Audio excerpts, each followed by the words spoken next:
السلام عليكم ورحمة الله وبركاته. إن الحمد لله نحمده ونستعينه ونستغفره ونعوذ بالله من شرور أنفسنا ومن سيئات أعمالنا. من يهده الله فلا مضل له ومن يضلله فلا هادي له. أشهد أن لا إله إلا الله وأشهد أن محمدا عبده ورسوله. يا أيها الذين آمنوا اتقوا الله حق تقاته ولا تموتن إلا وأنتم مسلمون. يا أيها الناس اتقوا ربكم الذي خلقكم من نفس واحدة وخلق منها زوجها وبث منهما رجالا كثيرا ونساء واتقوا الله الذي تساءلون به والأرحام إن الله كان عليكم رقيبا. يا أيها الذين آمنوا اتقوا الله وقولوا قولا سديدا يصلح لكم أعمالكم ويغفر لكم ذنوبكم ومن يطع الله ورسوله فقد فاز فوزا عظيما. أما بعد رب اشرح لي صدري ويسر لي أمري واحلل عقدة من لساني يفقهوا قولي. Jemaah yang dimuliakan oleh Allah Subhanahu wa taala, malam ini insyaallah kajian kita masuk ke ayat yang ke-222 dari surat Al-Baqarah. Masih berbicara tentang peraturan Allah, undang-undang Allah, qanun Allah Subhanahu wa taala kaitannya dengan al-usrah, keluarga. Kaitannya antara muamalah, interaksi seorang suami dengan istri. Ini ayat berbicara tentang keluarga, cukup panjang di surat ini. Nanti berbicara tentang haid, kemudian tentang bersumpah untuk tidak menggauli istrinya, kemudian nanti berbicara tentang tolak, cerai, kemudian berbicara tentang istri yang ditinggal mati, kemudian berbicara tentang radha'ah, menyusui dan seterusnya. Para jamaah yang dimuliakan oleh Allah Subhanahu wa taala, pada ayat sebelumnya berbicara tentang ayat yang ke-221 berbicara tentang wanita atau laki-laki yang ideal menurut pandangan Allah Subhanahu wa taala yang harus dijadikan pasangan hidup. Para jamaah yang dimuliakan oleh Allah Subhanahu wa taala, saya pernah mendengar ceramah dari ada dai ustaz dari Kuwait, itu berbicara tentang, dia menceritakan tentang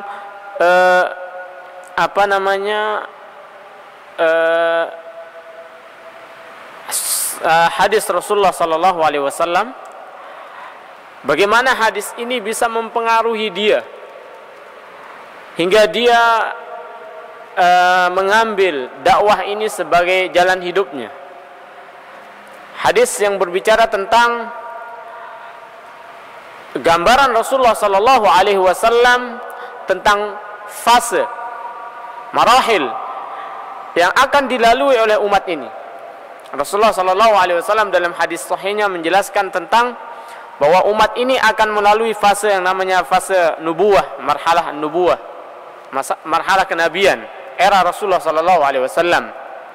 Kemudian setelah itu akan masuk fase yang namanya al-khilafah ala minhajin nubuwah, khilafah rasyidah, khilafah yang 4, Abu Bakar, Umar, Utsman, Ali.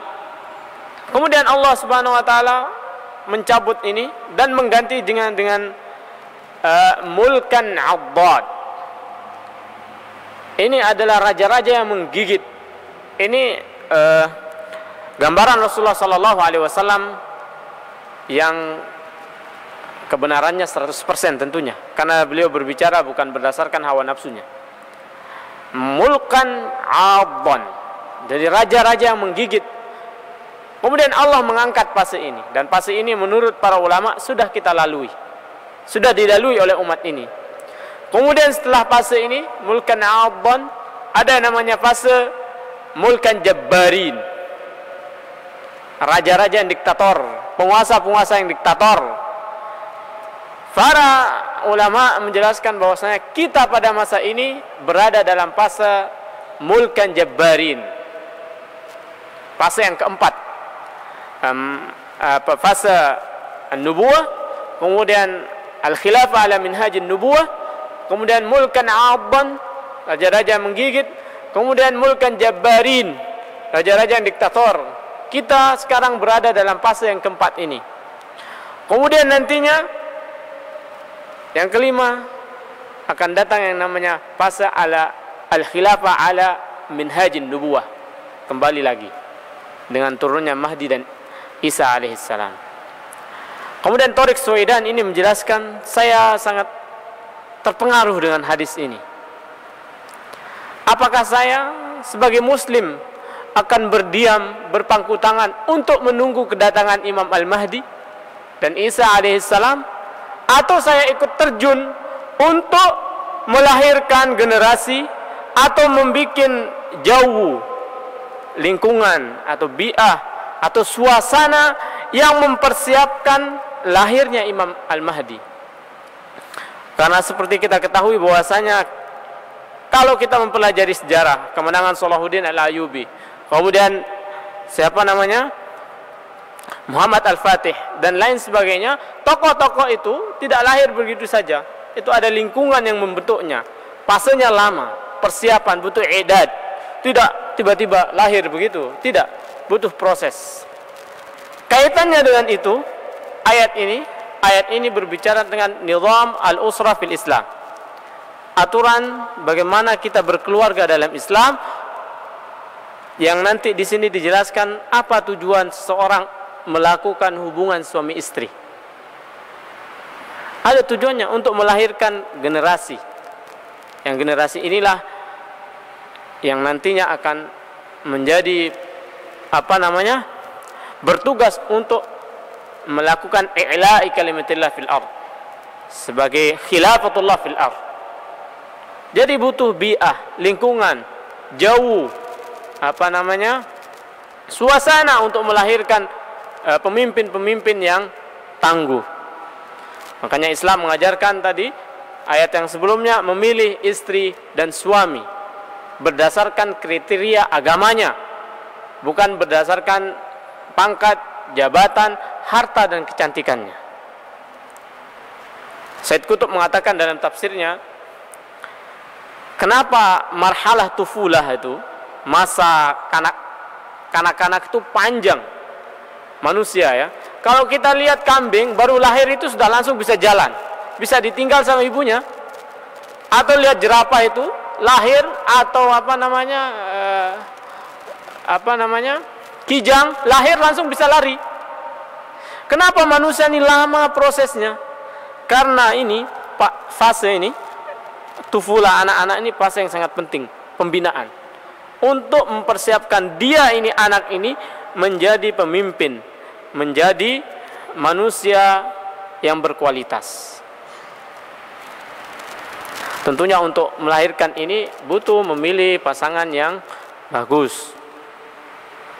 Tidak mungkin lahir anak dari keluarga atau pasangan yang tidak beres. Para jamaah yang dimuliakan oleh Allah Subhanahu wa taala, maka kita juga ingin seperti dai ini, kita ikut serta dalam mempersiapkan. Kalau kita tidak bisa ikut serta dalam berperang nantinya, tapi kita berniat untuk melahirkan, untuk menciptakan suasana atau generasi, menjadi generasi yang berjuang untuk Islam. Hadis Rasulullah juga menggambarkan tentang peperangan akhir zaman yang dimulai di Syam, Suriah yang sekarang terjadi, kemudian Palestina.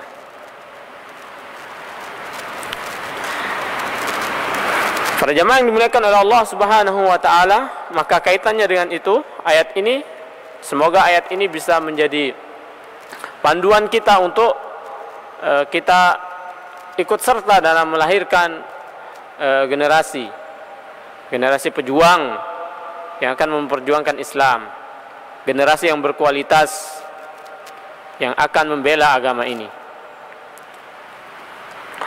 Para jamaah yang dimuliakan oleh Allah Subhanahu wa taala, ayat yang ke-222 berbicara tentang wanita-wanita yang haid. Allah Subhanahu wa taala berfirman, "Yas'alunaka 'anil mahid, qul huwa adhan fa'tazilun nisaa'a fil mahid, wa la taqrabuhunna hatta yathhurn, fa idza tatahharn fa'tuhunna min haitsu amarakumullah. Innallaha yuhibbut tawwabin wa yuhibbul mutatahhirin. Nisa'ukum harsul lakum fa'tu harthakum anna syi'tum wa qaddimu li anfusikum wattaqullaha wa'lamu annakum mulaquh wa basyiril mu'minin." Para jamaah yang dimuliakan oleh Allah Subhanahu wa taala, Allah berfirman, dan mereka para sahabat bertanya kepadamu wahai Muhammad tentang al-mahid. Al-mahid zamanul waktu haid dan tempat keluarnya haid. Maksudnya wanita-wanita yang sedang haid atau tempat haid, zaman waktu haid, wanita-wanita yang pada masa haidnya dan tempat keluarnya haid. Mereka, karena para sahabat radhiyallahu anhum ketika tinggal di Madinah melihat perilaku orang-orang Yahudi yang mereka menjauhi wanita-wanita haid, disuruh menjauh dari kumpulan keluarganya atau laki-laki, tidak boleh makan, tidak boleh tidur dengan dia dan seterusnya. Maka fenomena ini menjadikan para sahabat penasaran, apa kira-kira tanggapan Islam, apa komentar Islam, apa hukum Islam yang berkaitannya dengan hal ini. Maka ini jawabannya. Allah Subhanahu wa taala dari langit yang di atas langit yang 7 langsung menjawab ini. Yas'alunaka 'anil mahid. Mereka bertanya tentang haid, tempat haid dan waktu haid. Jadi artinya al-mahid di sini adalah zamanul haid wa makanul haid, tempat haid, tempat keluarnya darah haid itu, kemaluan wanita, wa zamanul haid, waktu haid. Qul huwa adha, katakanlah itu adalah adha.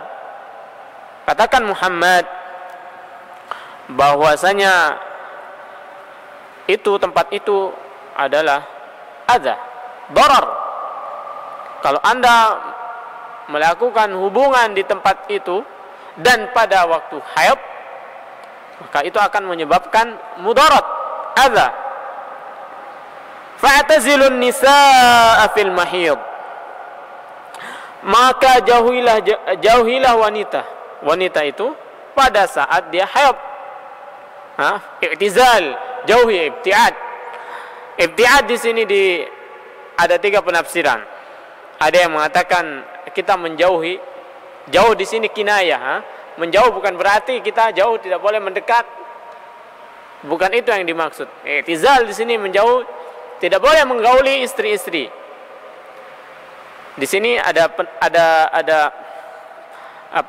penjelasannya.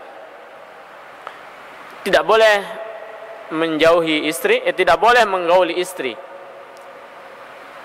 Tidak boleh melakukan hubungan intim dengan istri. Ada 3. Tidak boleh melakukan cumbu dengan istri, bercumbu dengan istri. Maksudnya badan istri itu batasannya apa saja? Ada 3 pendapat. Ada yang mengatakan bahwa semua badannya, jadi tidak boleh menyentuh istri waktu haid. Kemudian ada yang mengatakan illal fard.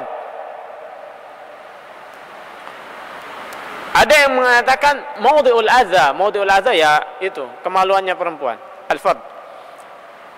Kemudian ada yang mengatakan ma baina surrah wa rukbah. Tidak boleh kita melakukannya di antara surrah wa rukbah. Antara ini pusar dan rukbah. Dengkul. Itu yang tidak boleh.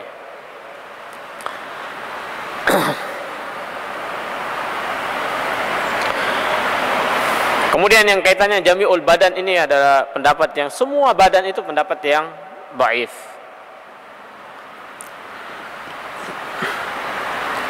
Jadi yang dimaksud adalah maudhi'ul adza, tempat keluarnya haid. Selainnya boleh. Jadi tidak boleh melakukan itu, hubungan suami istri, hubungan intim dengan istri waktu haid.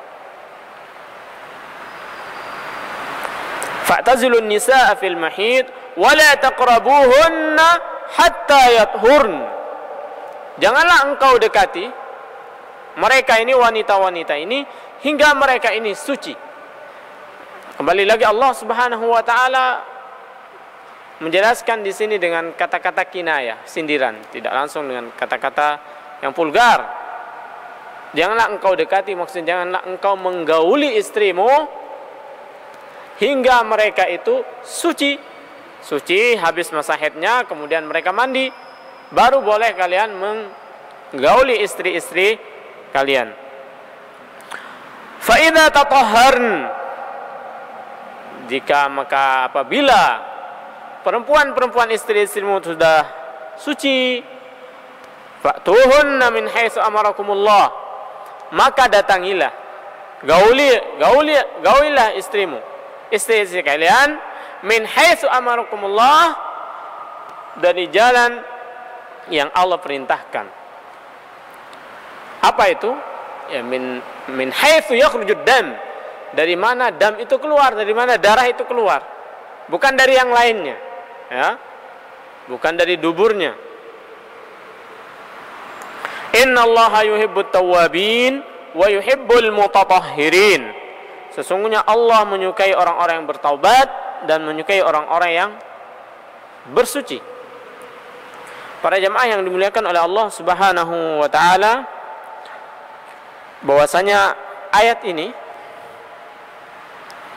menjelaskan kepada kita bahwasanya Islam ini ayat berbicara tentang hubungan, kalau dalam bahasa kita seks ini Allah jelaskan dari atas langit. Allah langsung menjelaskan tentang hal ini. Jadi Islam itu mengakui yang namanya naluri manusia, bukan malah menganggap itu suatu yang kotor. Untuk kalian menjadi orang yang bertakwa, kalian tidak boleh menggauli istri kalian. Kalian harus menjauhi dari perempuan. Tidak boleh kalian menikah. Kalian harus menduda. Allah Subhanahu wa taala, bukan ini undang-undangnya, bukan ini hukumnya, tapi Allah mengakui fitrah al-bashar. Jadi fitrah manusia, kecenderungan manusia. Ini bukan sesuatu yang aib, bukan sesuatu yang yang kotor. Tapi masya Allah, Allah Subhanahu wa taala dalam kaitan ini tidak melepas begitu saja. Silahkan kamu berhubungan sesukamu. Tidak, tetapi ada tujuan, hunaka ahdab. Ada tujuan yang Allah perintahkan. Kemudian apa tujuannya? Kemudian harus ada motivasi, niat untuk melakukan ini. Itu apa niatnya? Tujuannya apa? Panduannya bagaimana? Harus berdasarkan panduan Allah. Jadi ini hubungan manusia, hubungan hayawan, nafsu. Tetapi masya Allah dalam bingkai syariah Islamiyah, yang nanti nilainya itu sebagai amal soleh.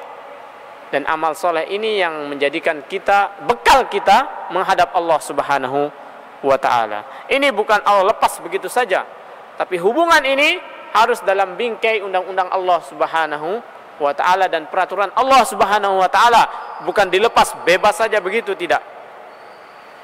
Jadi yas'alunaka 'anil mahid, bertanya tentang haid, makanul haid, waktu haid dan tempat keluarnya haid. Tidak boleh seseorang melakukan hubungan intim. Ini adalah termasuk undang-undang Allah Subhanahu wa taala yang harus dipatuhi. Innallaha, jadi orang-orang ini Allah Subhanahu wa taala memuji orang-orang yang suka bertaubat. Suka bertaubat apabila mereka ini telah terlanjur melakukan hal itu, melakukan hubungan intim dalam situasi seperti ini. Allah sangat mempunyai orang-orang yang luju kepada Allah Subhanahu wa taala, banyak bertaubat, kembali kepada Allah Subhanahu wa taala. Kemudian wa yuhibbul mutatahhirin, orang-orang yang menyucikan jiwanya. orang-orang yang memelihara dirinya dari melanggar syariat Allah Subhanahu wa taala, dari bermaksiat kepada Allah Subhanahu wa taala dengan melanggar apa yang telah Allah perintahkan.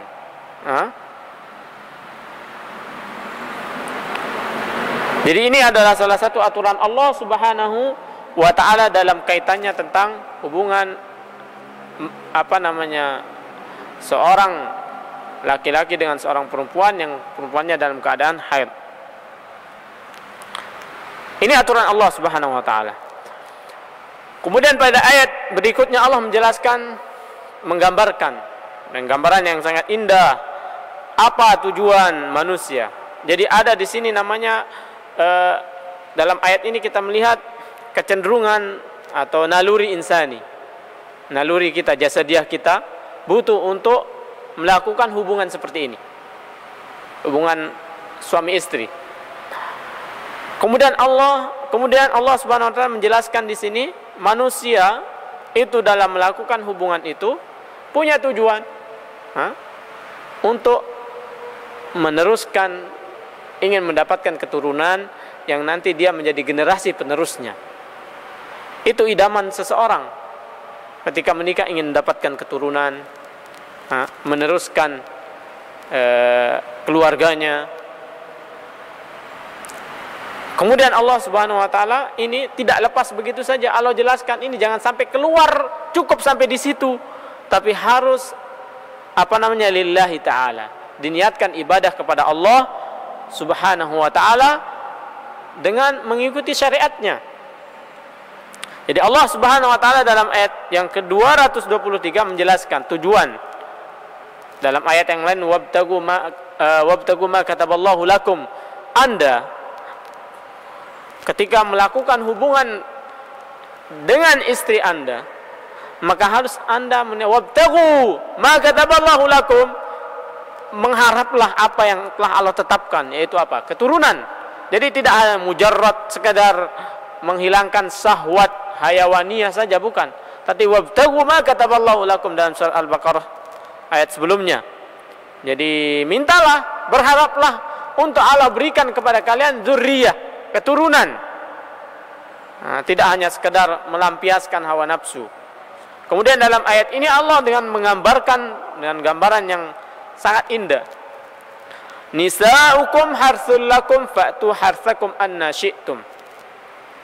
Jadi Allah menggambarkan nisa'ukum, wanita-wanita kalian, istri-istri kalian itu laksana harth, sawah ladang bagi kalian. Fa'tu harthakum anna syi'tum. Jadi datanglah sawah ladang kalian sesuai dengan kehendakmu.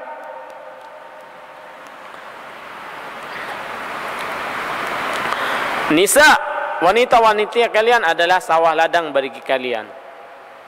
Allah Subhanahu wa taala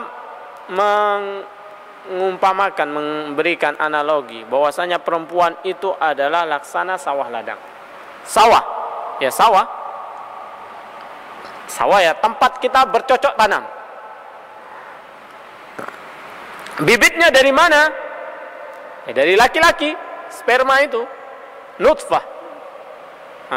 Al-hayawan al-manawiyah kalau bahasa mereka orang Arab. Air mani itu, sperma itu adalah nutfah. Itu adalah bibit.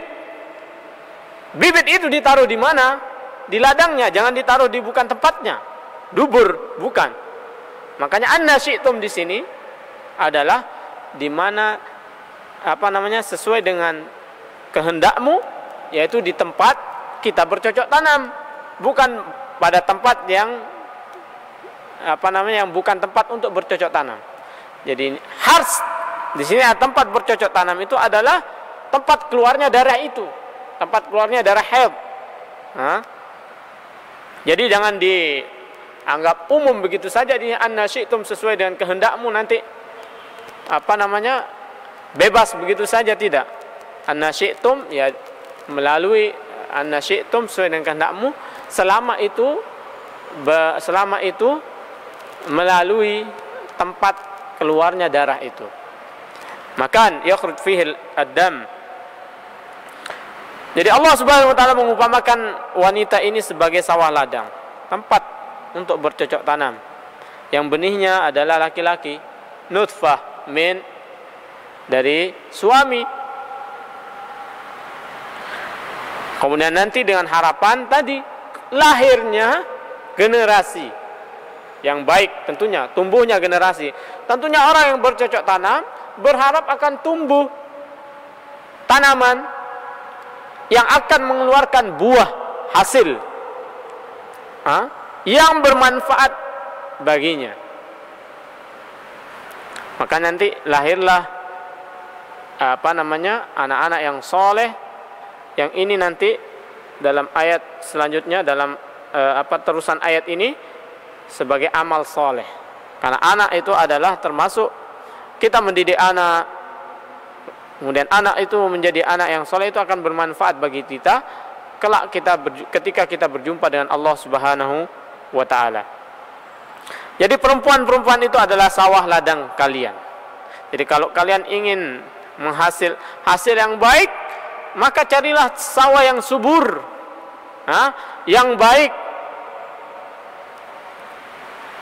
Makanya Rasulullah SAW menyebutkan kriteria wanita yang baik itu al-waludul wadud, wanita yang penyayang dan yang banyak melahirkan, yang subur.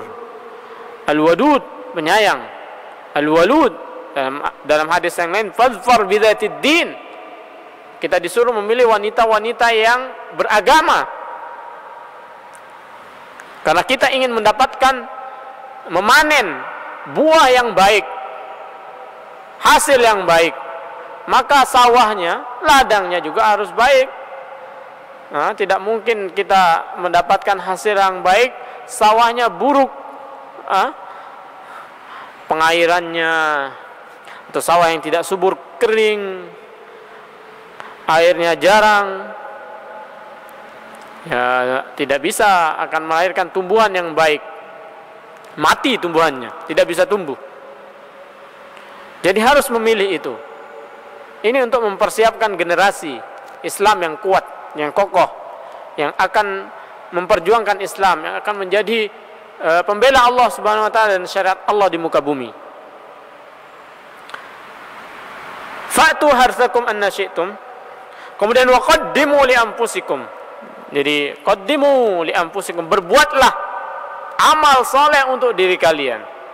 Jadi ini dengan kita melaksanakan syariat Allah Subhanahu wa ta'ala, dan kita ketika kita melakukan hubungan suami istri, kita niatkan untuk kita mendapatkan keturunan yang soleh, yang akan menjadi pembela Allah, yang akan menjadi penolong agama Allah, maka itu akan termasuk amal yang soleh.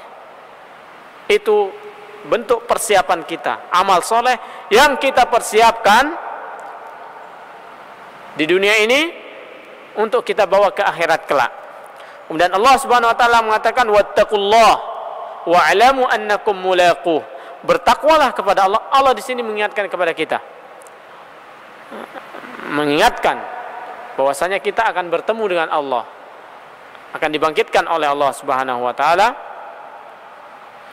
Wattaqullah, bertakwalah kepada Allah, takut kepada Allah dengan melaksanakan perintahnya dan menjauhi larangannya. Jangan kalian melakukan hubungan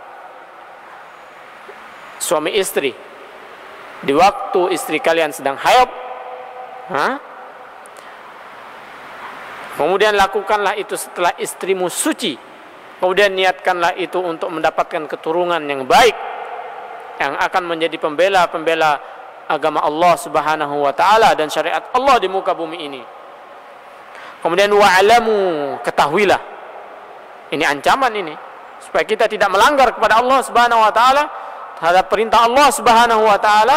Wa'lamu, ketahuilah, annakum mulaquh, sesungguhnya kalian akan menjumpai Allah Subhanahu wa ta'ala.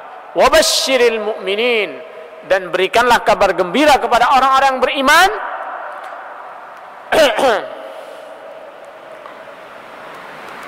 Orang-orang yang beriman dan bertakwa, menjalankan perintah Allah dan menjauhi larangannya, kabar gembira bagi mereka. Maksudnya Allah akan membalas mereka dengan ganjaran yang baik dengan surganya. Para jemaah yang dimuliakan oleh Allah Subhanahu wa taala, demikian ayat yang ke-222 sampai 223 berbicara tentang hukum Allah Subhanahu wa taala yang kaitannya dengan hubungan suami istri di saat wanita atau istri-istri kita itu dalam keadaan haid.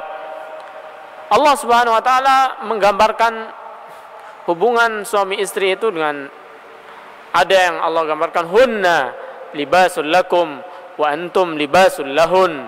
Jadi mereka itu adalah pakaian bagi kalian dan kalian adalah pakaian bagi dia, untuk kalian saling menutupi, saling melengkapi. Konteks ayat ini berbicara tentang an-nasl, imdadul hayat, nasl, keturunan, kemudian untuk melanjutkan estafet kehidupan ini. Makanya Allah umpamakan wanita-wanita itu sebagai sawah ladang yang harus kita pilih, sawah ladang yang subur, yang baik, supaya lahir generasi, supaya tumbuh pohon yang baik dan menghasilkan buah yang baik pula. Para jemaah yang dimuliakan oleh Allah Subhanahu wa taala, kemudian ayat yang ke-224 berbicara tentang sumpah. Sumpah yang kaitannya tentang orang-orang nanti berbicara tentang ada sumpah namanya sumpah lagu, sumpah yang tidak diniatkan dalam hati. Ada sumpah diniatkan dalam hati. Para jemaah yang dimuliakan oleh Allah Subhanahu wa taala, berhubung waktu Isya,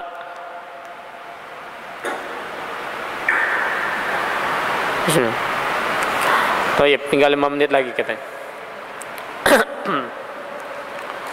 Ayat yang ke-222 ke-224. Ayat berbicara tentang kita dilarang untuk bersumpah, supaya kita yang sumpah ini bersumpah untuk tidak melakukan kebaikan. Jadi ayat ini menceritakan tentang sahabat Rasulullah sallallahu alaihi wasallam yang paling utama, Abu Bakar radhiyallahu anhu, ketika orang-orang munafik waktu itu menyerang pribadi dan keluarga Rasulullah sallallahu alaihi wasallam dengan menuduh Aisyah radhiyallahu anha sebagai penzina.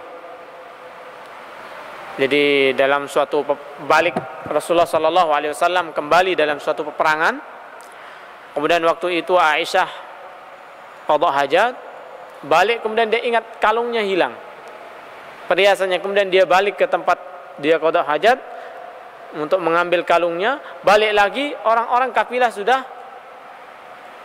pergi, tinggal dia. Kemudian dalam aturan pasukan itu Rasulullah SAW biasanya adat khusus yang nanti di akhir ini bertugas untuk menyisir, mungkin ada yang tertinggal atau ini Aisyah ditemukan oleh sahabat ini, sahabat yang menemukan Aisyah radhiyallahu anha. Kemudian sahabat ini tidak bertanya sedikit pun, hanya dia sahabat ini mengucap istirja innalillahi wa inna ilaihi raji'un, karena dia kenal Aisyah. Aisyah waktu kecil menikah dengan Rasulullah SAW, waktu itu belum pakai hijab. Aisyah masih kecil, belum pakai hijab. Dia kenal Aisyah sama sahabat ini. Sahabat ini tidak berkata sedikit pun kecuali istirja innalillahi wa inna ilaihi raji'un. Kemudian Aisyah naik unta, kemudian dibawa oleh sahabat ini ke Madinah. Di Madinah sudah diisukan bahwasanya oleh orang-orang munafik Aisyah radhiyallahu anha tidak mungkin tidak melakukan perzinaan dengan sahabat ini, karena dulu ya keadaan gelap seperti itu, kemudian padang pasir yang menakutkan. Bukan gelap saja, dulu kan banyak binatang-binatang buas yang berkeliaran, terus wanita. Tidak mungkin ini selamat dari zina. Itu yang diusulkan di Madinah. Bayangkan, ini tokoh utama Islam, pemimpin utama Islam, keluarganya diserang, kepribadiannya diserang. Ini tusukan yang sangat keras, sangat berbahaya. Sampai di Masjid Madinah waktu itu terjadi dua kubu, hampir antara Khazraj dan Aus itu berperang. Ada yang membela, ada yang sukunya yang tertuduh melakukan fitnah ini ingin dibunuh oleh suku yang lain, sukunya membela. Jadi salah satu yang ikut berperan dalam menyebarkan fitnah ini adalah Mastah. Mastah ini adalah keluarga Abu Bakar radhiyallahu anhu. Bayangkan, keluarganya sendiri juga ikut terjun menyebarkan fitnah tentang Aisyah. Akhirnya Abu Bakar radhiyallahu anhu bersumpah. Mastah ini orang miskin, sahabat. Beliau adalah sahabat Rasulullah SAW radhiyallahu anhu, miskin yang kehidupannya ditanggung oleh Abu Bakar radhiyallahu anhu. Tapi yang namanya manusia, sahabat juga manusia, bisa juga melakukan kesalahan. Ikut terjun dalam menyebarkan fitnah kepada keluarga Rasulullah SAW, istrinya. Bayangkan bagaimana jadinya. Ini Nabi nggak becus mengurus istrinya nanti. Ini serangan yang sangat berbahaya. Sampai Abu Bakar bersumpah untuk tidak memberikan nafkah lagi kepada Mastah. Jadi bersumpah ini untuk, tentunya ini tidak baik ya, kita bersumpah supaya kita tidak berinfak kepada seseorang. Tapi turun ayat yang menjelaskan bahwasanya harus menjadi pemaaf, lapang dada. Kemudian Abu Bakar radhiyallahu anhu menarik sumpahnya. Karena menarik sumpahnya maka dia harus membayar kafarah. Kemudian dia bayangkan, para jamaah, keluarga kita dituduh sebagai penzina, sementara ini orang hidup melalui perantara kita. Kita yang biayai hidupnya, terus dia yang menyerang keluarga kita. Ini aib besar kalau di bangsa Arab, seseorang yang merdeka dituduh sebagai penzina. Dulu itu tidak berzina kecuali budak. Ini aib besar luar biasa. Tapi Masya Allah, Abu Bakar radhiyallahu anhu ini menunjukkan bahwa kualitas iman Abu Bakar radhiyallahu anhu, baru mendengar ayat menjelaskan tentang fadilah orang yang memberikan maaf, kemudian orang yang lapang dada, langsung dia mencabut sumpahnya. Masya Allah. Insya Allah pada pertemuan berikutnya kita akan sama-sama membahas ayat yang ke-224 dan ayat seterusnya. Berhubung waktu Isya sudah masuk, kita akhiri sampai sekian. Kita tutup dengan doa kafaratul majlis. Subhanakallahumma wa bihamdika asyhadu an la ilaha illa anta astaghfiruka wa atubu ilaika. Assalamualaikum warahmatullahi wabarakatuh.